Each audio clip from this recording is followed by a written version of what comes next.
LUAN Emotional Podcast, conversations for inspiration on the go.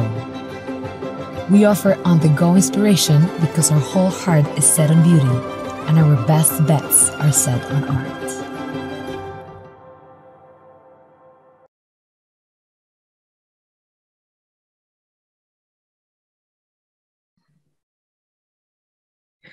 Hi, Talina. How are you? It's wonderful to have you here in LUAN Emotional Podcast. Welcome. Hi, Marian. Thank you very much for the invitation. I'm very, very excited to talk to you today. Yes. This amazing woman that I have in front of me, Talina, she has facilitated processes regarding community building, peace building, and conflict transformation for the past 10 years. She has been involved in psychosocial programs that provide accompaniment and strengthening strategies to support women and children in vulnerable contexts, such as refugees and migrants, such an important topic nowadays, right? Mm-hmm. She has provided peace circles, workshops with a strong emphasis on gender, human rights, resilience, and restorative justice for schools, NGOs, and international organizations. And she has designed and guided conflict transformation and community building processes for organizations that direct their efforts toward human rights, leadership, citizenship, feminism, and social justice. Well, of course, after becoming a mother, many things in our lives changed. And Talina also became a doula and a sexual and reproductive rights advocate and educator. This is so important nowadays with all the healthcare system that we have and the obstetric violence that we are seeing every day in our lives, right? And she advises also on positive parenting of positive parenting as a fundamental part of the restorative paradigm. And we're going to talk about what is a restorative paradigm today in this podcast. But before we start with that, let's talk about conflict and its transformation. What is it about conflict that it's so scary? Well, thank you for the introduction, Marion. And now there's something about conflict that scares us a lot. And that's what we think conflict is and how we're raised towards conflict. First, we have to understand that conflict is intrinsic to human nature. Mm-hmm. This happens mainly because humans, we are wired, like our brains are wired, to connect, to live in society, in community, in tribes. And therefore, conflict emerges from diverse situations in which we have different points of view regarding an issue. Mm-hmm. And under some conditions, and this is the scary part, because under some conditions, these differences might lead or result in relations being broken, deteriorated, or escalating, in worst cases, to violence. Mm-hmm. So it is very important to understand the difference between conflict and violence. It is not the same thing. So as humans, we're very scared or we are trying all the time or most of the time to avoid conflict. It tends to be scary because we are raised in a culture that does not know how to deal with conflict. Mm-hmm. We are taught mainly rather to escape conflict, avoid conflict at all costs, or respond in a violent way. Mm-hmm. Be it yelling, be it when you're a child, or maybe whilst we're being, whilst we're at school, or you will yell, you will push, it's like the violence reaction.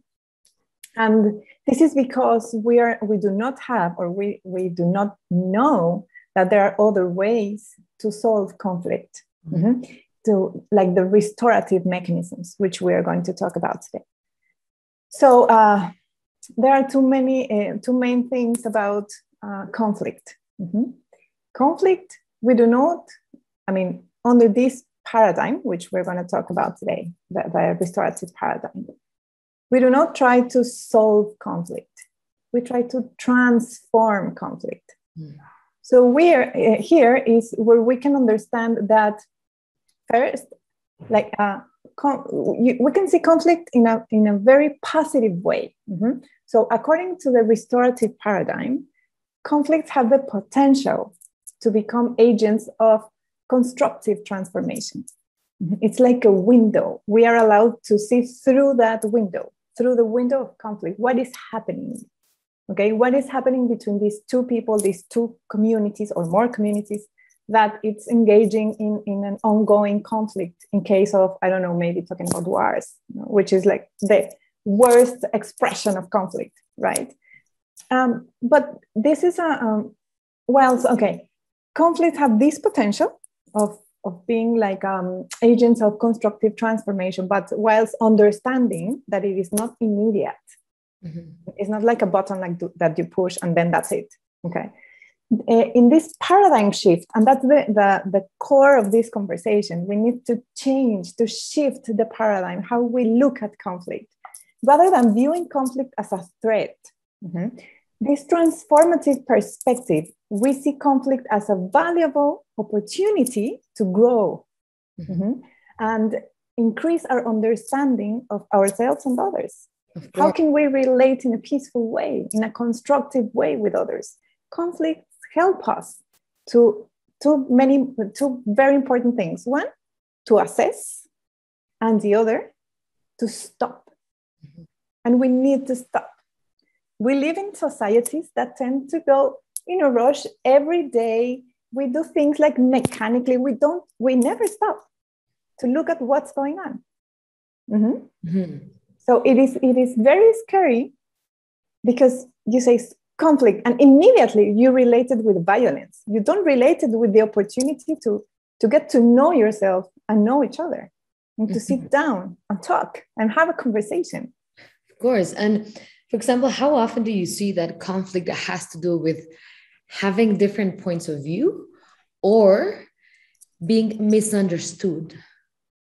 That's also another, it's not a characteristic, but it's something that happens in human relations. Since we are, as I said before, wired to connect, we try all the time to, or we want all the time to be understood by other people. And sometimes we don't have maybe the social skills, the communication skills, the non-violent communication skills, because we didn't learn them as we were growing up. So sometimes we can interpret or we can think that conflict is there because someone is not listening to you or not understanding what you have to say. Therefore, and this is the proposal of restorative paradigm, we need safe spaces in which we can connect with respect and dignity.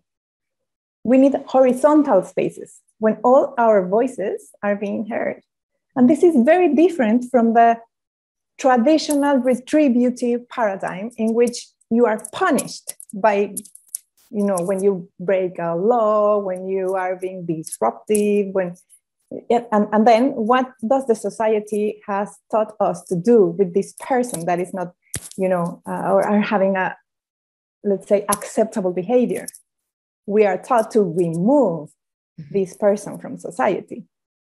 And that's very dangerous to communities because you cannot just remove people from society. No one under this transformation restorative paradigm, absolutely no one is disposable. We believe in first, second, third, fourth opportunities. We believe in the mistake having the potential to change things. So to look at conflict in different ways, you need like a particular lens. Okay, it's like when you and this is a metaphor that I didn't create. This is Howard Sher creation, which is one of my favorite authors, by the way. He is considered to be a pioneer in this field of restorative justice. So he says that we need a different lens. Like when you buy a camera, and you have these adjustable lenses. So you can see in a very narrow way, or you can move the lens and start looking in a very broad way. So conflict can be seen in this broad way, like with three lenses. So first is the immediate situation, what's happening immediately, what's happening in this moment, and try to stop when that's happening. Second, you have to see past the immediate situation, past the problem. It's a viewer, it's a deeper view of the relationship that's holding these patterns. Who is having these conflicts? Not the conflict, but who is having this? And then in a broader way, what's the context? where does these people live? Because conflict tends to be very contextual, very. And you can imagine, I mean, you can think about conflict in many, many communities or many, let's say, spaces. You can think about your family. You can think about your friends. You can think about your workplace. You can think about your neighborhood, your country. You can go from the very, very, like the closest community that you have, which is your family. How do you handle conflict in your houses? That's the first, like the underpinnings of changing this, of this paradigm shift. Of course. And if we talk, for example, what would you say are the stages of conflict? Like, okay, conflict starts, no, there's some emotional tension. And then what? There's kind of like a misunderstanding. And then usually, no, maybe you can tell us, it could be kind of like a feeling threat. And then, right, like kind of like escalating that aggression. But what are the stages of conflict? Okay. Let's say that if we talk about stages, we would be narrowing the conflict scope, because since every human and every human connection is unique and different, we cannot or we should not relate one or a conflict or the stages of a conflict to every single human connection, because it's different from everyone. Yes, there is something that is like prompting this conflict, and it can be a misunderstanding. It can be something that is on like the tip of the iceberg, and then there are underlying causes of the conflict, which is we have to go to the underlying causes of the conflict, okay? And then, so like stage, yes, you get emotional, you get maybe angry, or I don't know, sensitive, or want to cry, or want to yell, and that's natural ways of feeling conflict. However, if we taught our children or our families how to deal with it, past these emotions, then we can go and transform this. Because the conflict itself is the tip of the iceberg. There's something underlying this that can change. And the importance of conflict is how we see conflict. What do we want to do with conflict? And here is where we can think about the restorative practices. And if you allow me, I would like to tell you a little bit about this. So restorative is the opposite of retributive. But if we think about justice, we immediately tend to think about a legal system, a legal criminal system. Okay, that's the retributive justice. And people have to behave or obey this kind of law because you live in countries that have their laws, and that's okay. So first of all, restorative justice or the restorative paradigm does not, let's say, erase the retributive paradigm. However, the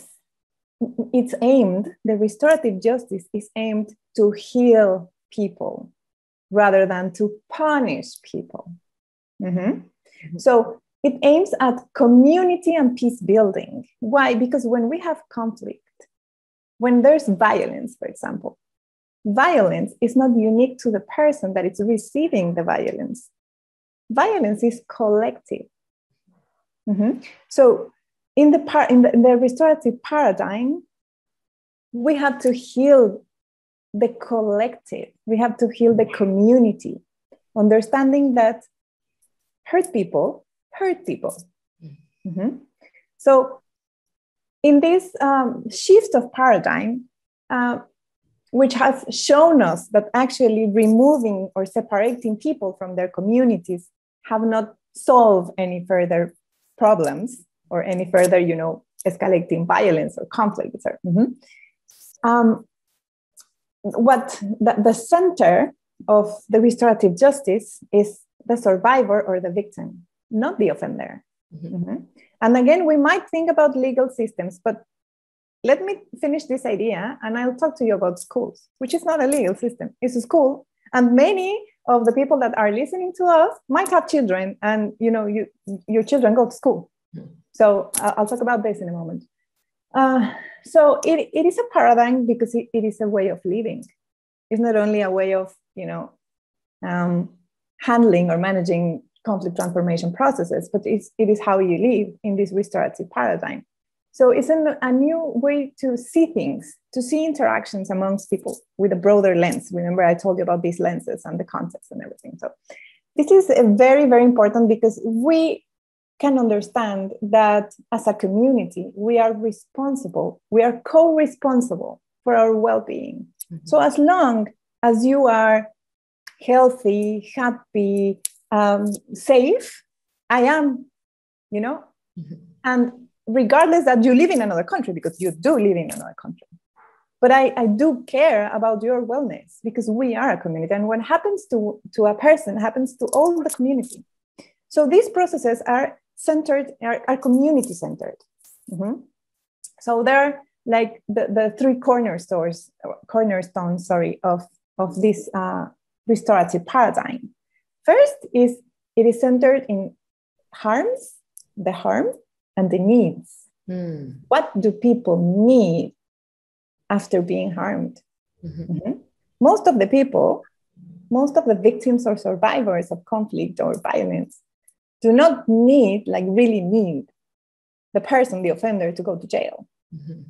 They need more than that. Yeah, they need to heal the trauma. They need healing.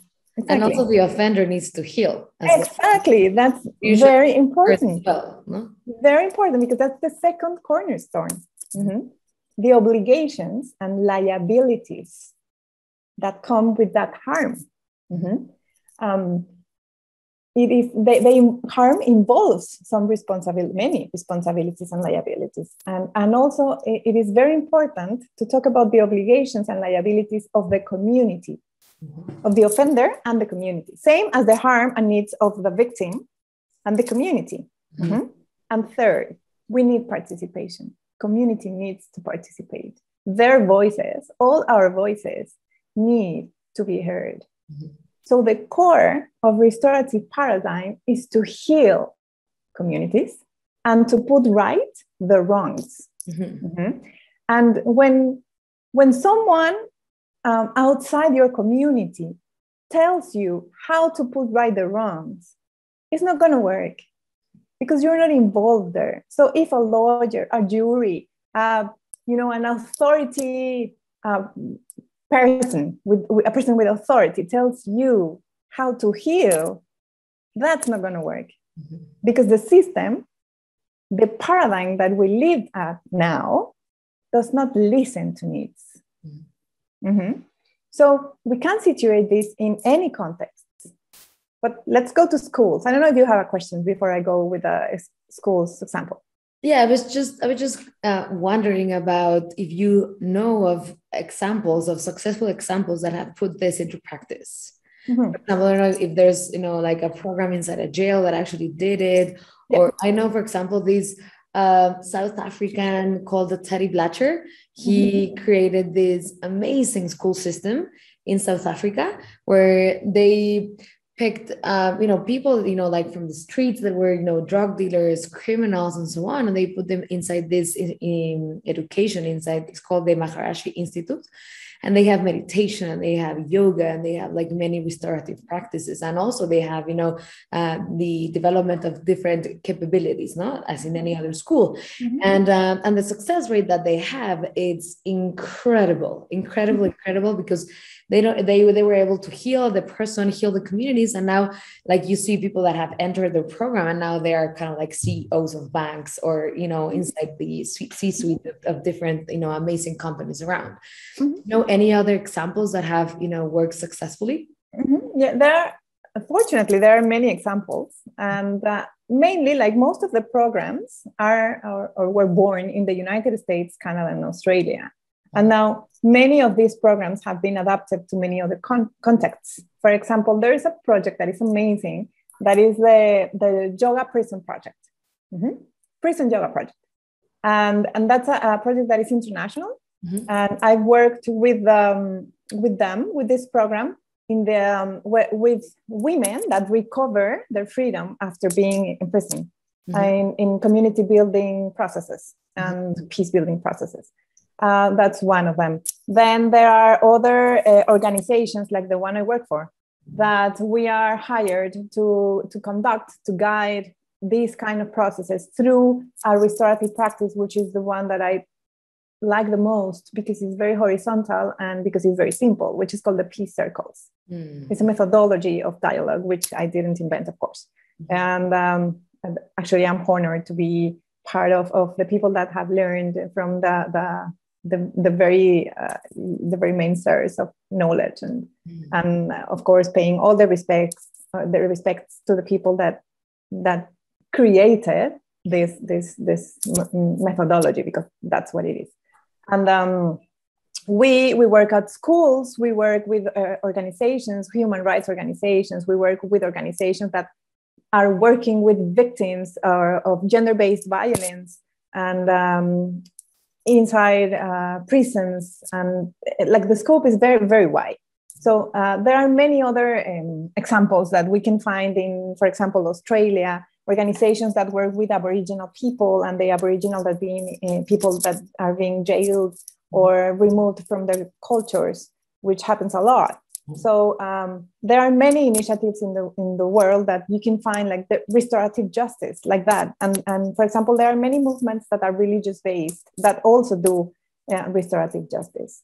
And for example, the idea of schools, it comes mainly because in the United States, there's this belief that the school is a pipeline to prison, right? And in order to heal, to avoid this way of thinking that school is a pipeline to prison, mainly in communities that are where there's a lot of racism, mainly Black communities, Latin American communities, Asian communities.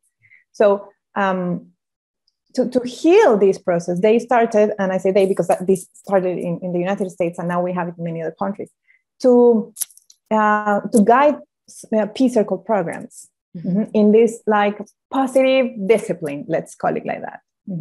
Because what happened usually within schools and in many places is still, if there's a student that's not having the expected behavior, they would be immediately expelled from school.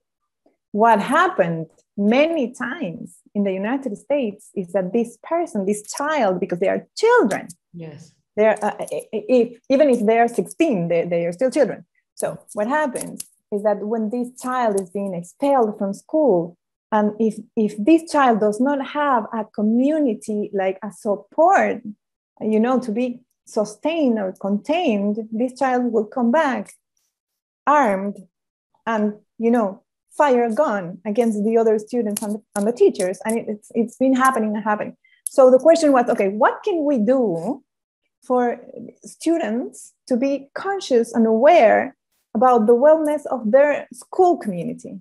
So through restorative programs, we started training the professors and the students on how to build safe and healthy school communities. So rather than expelling this person, this student, this child, the school will call the family into the school and the community and start a process of peace circle, which is the one I know better. So in this process, the offender, which is horrible because it's a child. So the child that is not, behaving properly, let's call it that way. The community that's being affected, it can be a professor, another student, or many other students, the class, everyone involved has the opportunity to listen to each other. Because again, going back to the underlying causes of conflict, there's something happening in the life of this student. And if we do not go there, we cannot heal that student. We cannot heal that community. So maybe, we don't know, but maybe he's having problems at home. Maybe their parents have, economic issues, addictions, or many other things that we're not aware of at school. So the core of this paradigm is to take people in and heal in community, heal collectively, to let these people, these students know that their school is a safe place. And it is safe for everyone. Yes. And what type of healing practices do you do? Like, Well, it's about like emotional outlets, it's about communication, it's about what? It's about many things, because I believe, and with the amazing humans I work with, we believe that the human experience involves the mind, the body, the heart, the emotions. It's not only like the rational, part of humanity that we tend to emphasize most of the times, but many other processes. So we work with the body, with how the body understands trauma. How can the body heal trauma, traumas? And how is a way of transforming trauma into resilience. So we do a lot of mindfulness practices. We do a lot of dialogue practices, art, yoga, many practices of being present. We also do theater.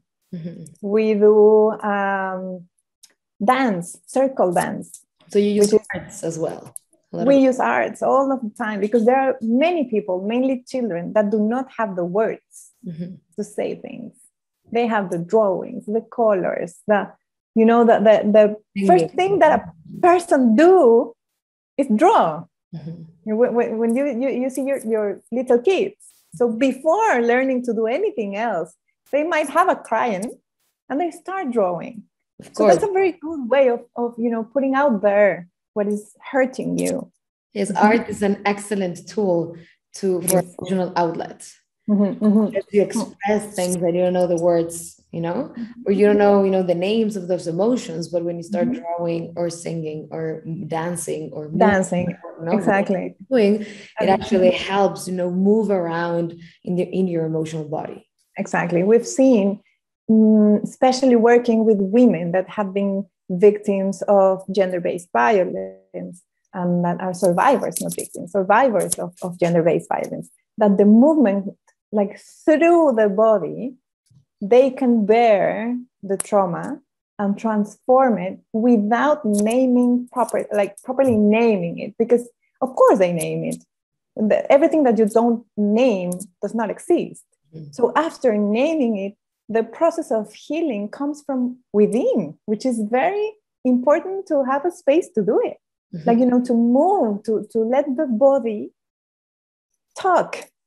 And that's through dancing and singing and drums and connecting with this very a light energy that, in spite of being very light, because you cannot see it, is very, very strong with when we are trying to heal a process. And if you do it collectively, like with many other people, this is exponential. Totally. And, we've all seen the win-win situation that this creates, right? Instead of, like, as you say, instead of, taking that person outside of society and putting that person in jail, for example, we know that it doesn't work. And through working, through healing, right? And through healing the traumas and the experiences that a specific person has had, eventually we're healing not only the community, but the family and part of the lineage, right? It could be, the parents, the grandparents, or it could be the children or the grandchildren, right? So it actually creates this long-term effect. We know all of the benefits about approaching, the conflicts with restorative practices. What are the roadblocks of why we're not using restorative practices constantly in our schools, in our jails, in our community, in our, place in society? Do people think that it's too expensive? Do people think that it takes too long to heal? Or what are the reasons? There are many reasons, and I would like to answer these questions like personally, that what I have seen in these 10 years of working with these processes. First, there's this conception, this time conception that it needs to be healed now. Like the processes are like a button that you press and then you cool. Okay, like no, this, and this is very, very cultural. Then no, nothing happened. Don't cry. Everything's okay. And no, it's not okay. You need to cry. You need to process it. It hurts. Mm-hmm. Mm-hmm. So that's one of the things that prevent people from talking their feelings, from saying what it really hurts. And vulnerability is something that is very scary. We do not know how to deal with being vulnerable, while vulnerability is also intrinsic to humanity. Mm-hmm. So first is something that we do not know how to do it. Mm-hmm. But we can change that. Like all this thing is because I have a lot of hope. This is a lot of hope to change and heal communities and collectivities and everything, right? So that's the first thing. Second, because it takes a little longer, it's a little bit more expensive. Mm-hmm. Mm-hmm. But not only that, things like laws, like things that are written in a book, have to be changed. Mm-hmm. And that takes a shift, like really a paradigm shift. And people, most of the people, if you think about people in power, for instance, like lawmakers, mm-hmm. they need to shift this paradigm. And it comes with many questions. Mm-hmm. However, what we have to understand is that the restorative paradigm can live along with the retributive paradigm. Like if there's violence, if someone's being hurt, if someone killed a person, this person has to go to jail. Mm-hmm. But at the same time, this person and the community needs to be healed. And then the restorative paradigm can exist, at the same time, coexist at the same time. And that's something that it's not very well understood. And in schools, there's I don't remember her name, but it's a woman that writes a lot about restorative practices in schools. She says that working at schools is like working in the circle under the square, right? Mm-hmm. Because there's a square, which is institution, and then you're trying to work in a circle and to, try to accommodate the circle in the square. That's because institutions are very scared of losing power. Listen, because this is another topic, but they are very scared of losing power upon the community. Mm-hmm. Because you have to let go of some rules of the school, ancient rules of the school, to allow people to own their own rules. And once they're owning them, they become responsible for them. It's not the same that you, for example, in your house, you come, I'm the mom, so I'm going to say, like all the rules of this house, and you're going to obey it, and you do not have voice here. That's the message. Yeah. Rather than let's sit together, and what rules would you like to live in this house? Okay. And that's a thing. That's a restorative practice that you can do in your house. Of course. And it's incredible that, schools nowadays, they're built in this really ancient model, right? Yeah. A world that's moving and changing incredibly fast. Exactly. It's really interesting to see, us have, it's very challenging nowadays for schools because the world is changing so fast and schools are not changing at all. They haven't changed for many years. Exactly. Quite complicated. And it's interesting for schools that they're not adding kind of like emotional skills development. They're not adding, meditation or breath work skills. They're not adding, skills that you need literally every day of your life. Exactly. And I want to change the word rules for agreements. I didn't mean rules, because rule is something like very straight and very squared and very hard to break. And, it's more authority kind of. Yeah. And I was talking more about agreements, okay, which is the agreement for you to be happy, healthy, and sustainable in the community that you are now. This school community, family community, like I don't know, like every single community you belong to. Mm-hmm. So yes, it is very difficult for schools. But for example, there are many examples of many schools in the world that are starting to listen to this other paradigm, to understand that schools are very important to heal. It's a space to heal many other things. It's the second home, you know?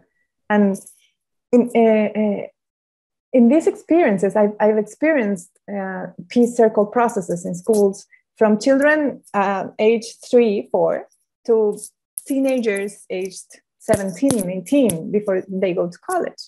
And people change. But do you know why the people change? Because the school changes. And then it's like one thing leads to the other thing. It's hard at the beginning, yes, as all the healing processes. That we, like people like us that work with healing processes in many ways, we know it's not easy. We know it's scary. And it is more, I don't know, it's more comfortable to stay with the things you already know. Yeah, but you're gonna, at the end, you're gonna keep on, making the same mistakes or kind of like step on the same stones, right? Exactly. And healing is kind of like an onion, right? It has different layers, and you might heal on something and think that that's enough, but then it takes you to a deeper level, and then to a deeper level, and so forth, and life kind of like takes you through these different healing journeys for you to understand the lesson and the teacher. Right? Exactly. If you understand it, well, then maybe it doesn't happen again. Exactly. And one of the most important messages of this paradigm or result, I don't like to talk about results because they're not a result. Like the process is important part of everything, not the result, but the process. Is that we understand that whilst I heal, you heal as well. Your healing is part of my healing. And we are connected. And I go back to the first idea that I told you. Yeah. We are wired to connect.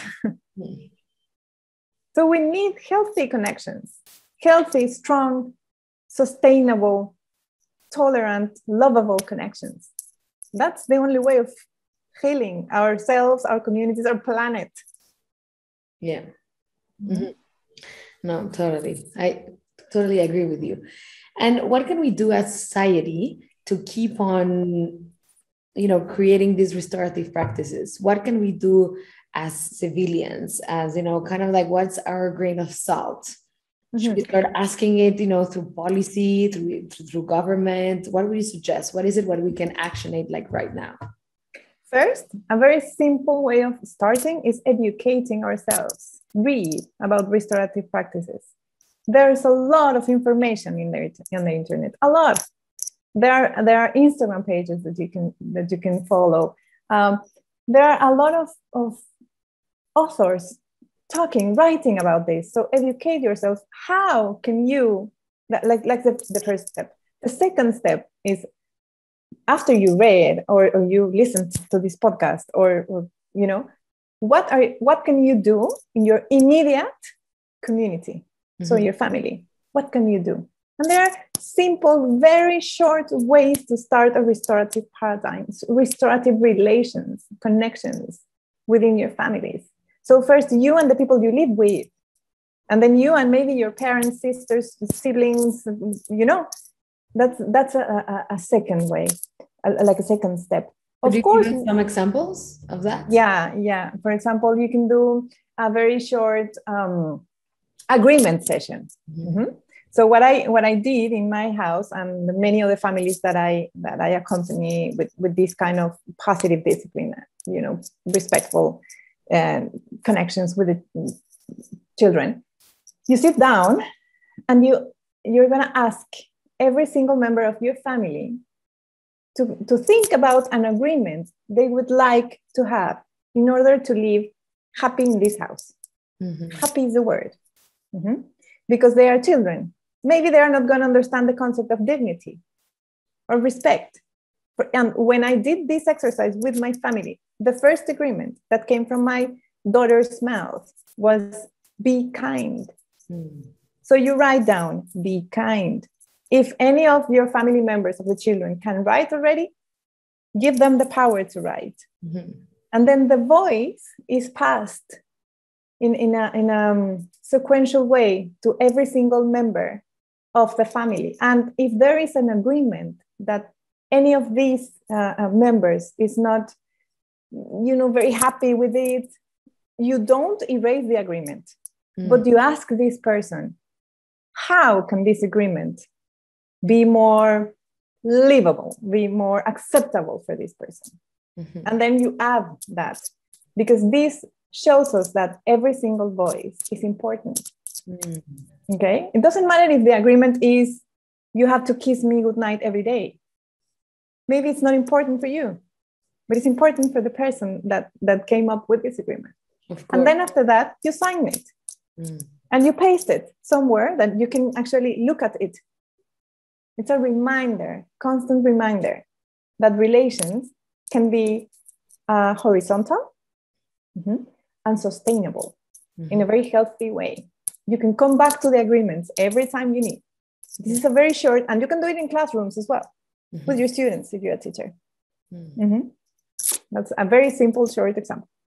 Amazing, amazing. Is there anything else that you can think of that we can start acting on it right now to live with more restorative practices? Yes, learn how to be with yourself. Try to connect with practices that nourish your body, your mind, your heart. Go to dance classes. Read a book. Learn how to, draw, paint, whatever you want. Something that connects us with the other, not rational, not rush kind of life that we actually live in these Western societies mainly. Because it is very important that you find peace within. Because peace outside starts with peace within. What do you see outside is a reflection of what you have inside, no? Definitely. Definitely. Totally amazing. And also for everyone listening to us today, we will have Talina next Wednesday. As you know, every month we have one-to-one live session, which are these webinars that we have where we invite different speakers to guide, quality content. And in this case, Talina is going to guide the medicine wheel. Can you talk a little bit about that? It will be on next Wednesday, 10 a.m. Mexico City time. And it will be available after that on YouTube. So if you want to know more and dig more about these restorative practices, we will have this medicine wheel experience. Could you tell us a little bit about what is it going to be? Yes, sure. The medicine wheel is a restorative practice that allows us to look at our lives in a very reflective way, like to allow us to connect with but the four most important parts of our life. And it allows us to see, like literally see this wheel with other eyes. Like if we were only like a person reading something that is written by, maybe another person. So rather than keeping this inside, you can actually put it out there and be able to really see and feel, what do you need to balance in your life to feel better? And we're also going we're going to include restorative questions. Restorative questions are very, very important for a personal work regarding our emotions, our life, our challenges, but also how do we connect with other people through restorative questions. Amazing. So if you want, you can go directly to our webpage, luanmuseum.com, and you can sign up there. And if it's past, the event, you can watch the recording on YouTube on our YouTube channel, which is LUAN Emotional Museum. Amazing, Talina. It was wonderful to have you here. And before we close, I would like to ask you a few questions. Just the idea is to kind of like answer something short and the first thing that comes to mind. Okay. What is art for you? Freedom. Who's your favorite author? Okay, I have many. But first, Fania Davis, Richard Powers, Howard Sayre, Madeline Miller. Amazing. An advice that changed your life. The what? Sorry? An advice that changed your life. Do whatever you want. The best quality in humans. Forgiveness. A book that you recommend. The Body Keeps the Score. Love that book. Great. What feeds your soul? Reading. Mm-hmm. The most pressing issue for humanity. The most pressing Issue for humanity. Oof, I have many, but the lack of connection. If humans can agree on these, you will be very happy. Yes. I